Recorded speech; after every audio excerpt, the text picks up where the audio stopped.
लक्ष्मी और गायों की बातें यदि आपने ठीक से सुन ली तो कभी गरीब नहीं रहोगे। जय श्री कृष्णा मित्रों, स्वागत है आप सभी दर्शकों का ज्ञान गोपेश यूट्यूब चैनल में। मित्रों, आज का प्रसंग यदि ठीक से समझ लिया तो मैं विश्वास दिलाता हूँ आप कभी गरीब नहीं रहोगे। महाभारत पुराण में एक कथा आती है। एक बार माता लक्ष्मी बहुत सुंदर रूप धारण करके गौओं के झुंड के पास पहुंची।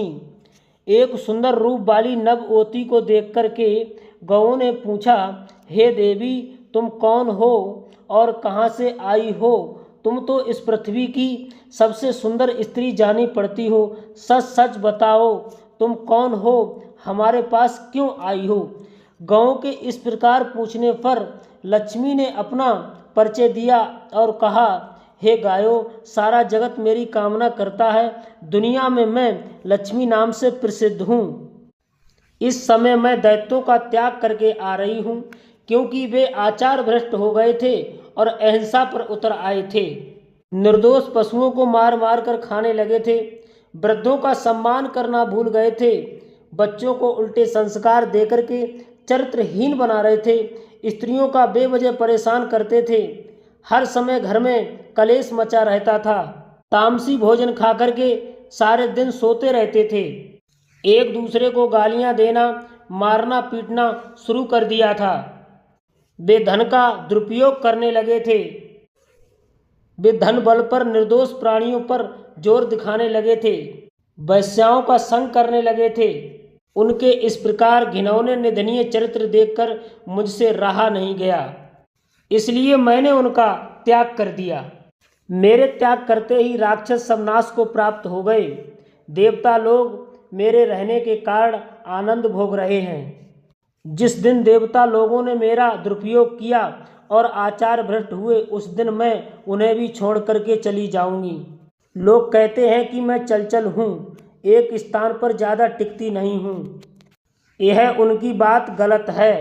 मैं तो एक स्थान पर बहुत देर टिक सकती हूँ, पर मुझे अपने पास अधिक दिन तक रोकना उन्हीं के हाथ में होता है। यदि वो मेरा सही रूप से उपयोग करेंगे और धर्म का पालन करेंगे और अपना जीवन यापन करेंगे, प्रजाओं के झगड़े में नहीं पड़ेंगे, वे प्रेम बनाकर रखेंगे और मेरा कुछ हिस्सा शुभ कर्मों में भी देते चलेंगे, निर्दोष बेजुबान पशुओं की अहिंसा नहीं करेंगे, तो मैं उनके पास बहुत लंबे समय तक रहती हूँ। जिस दिन से वे अन्याय के कर्मों में प्रवृत्त हो जाते हैं, व्यसनों में पड़ जाते हैं, उस दिन से मैं दूर हो जाती हूँ। जिनके शरीर से मैं निकल जाती हूँ वे नष्ट हो जाते हैं, और जिनके शरीर में मैं प्रवेश हो जाती हूँ वो पुष्ट हो जाते हैं। धर्म अर्थ काम बिना मेरे सहयोग के सुख नहीं दे सकता। हे गायों, यही मेरा प्रभाव है।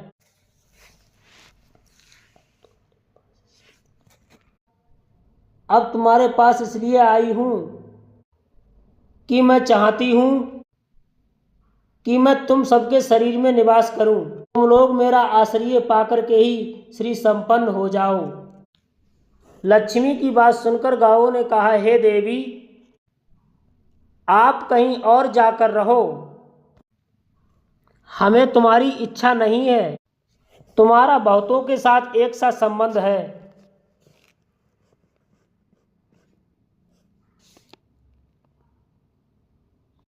तुम पापी के घर में भी रहती हूँ और धर्मात्माओं के घर में भी,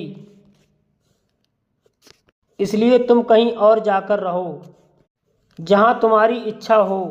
हमारा शरीर वैसे ही हष्टपुष्ट और सुंदर है, हमें भला तुमसे क्या काम? तुमने हमसे इतनी बातचीत की, हम इसी में अपन के लिए सौभाग्य समझते हैं। मित्रों, गौओं के मना करने पर लक्ष्मी ने फिर से कहा, हे गायों, मैं वो सती हूँ जो लोगों को बड़ी मुश्किल से मिलती हूँ। लोग मुझे पाने को लालायित होते हैं। इस संसार में शायद कोई बिलहरी होगा जो मुझे पाना नहीं चाहता हो। मुझे पाने को लोग दिन रात परिश्रम करते हैं, युद्ध करते हैं, चोरी करते हैं, एक दूसरे से छीनने का प्रयास करते हैं। देवी लक्ष्मी के बार बार कहने पर गौओं ने कहा, हे लक्ष्मी, कोई बात नहीं, तुम मेरे शरीर में वास करो, लेकिन तुम्हारे जाने के बाद लोग मेरा पालन पोषण बंद कर देंगे। और मेरा कोई सम्मान नहीं करेगा। इसलिए तुम मेरी एक बात सुनो, तुम मेरे गोबर मूत्र में सदा सदा वास करोगी। गौओं के कहने पर देवी लक्ष्मी ने कहा, ठीक है हे गायों, मैं तुम्हारे गोबर और मूत्र में सदा सदा वास करूंगी। मित्रों, इसलिए गाय का गोबर पवित्र बताते हैं। कहानी कैसी लगी कमेंट में जरूर बताएं। जय श्री कृष्णा।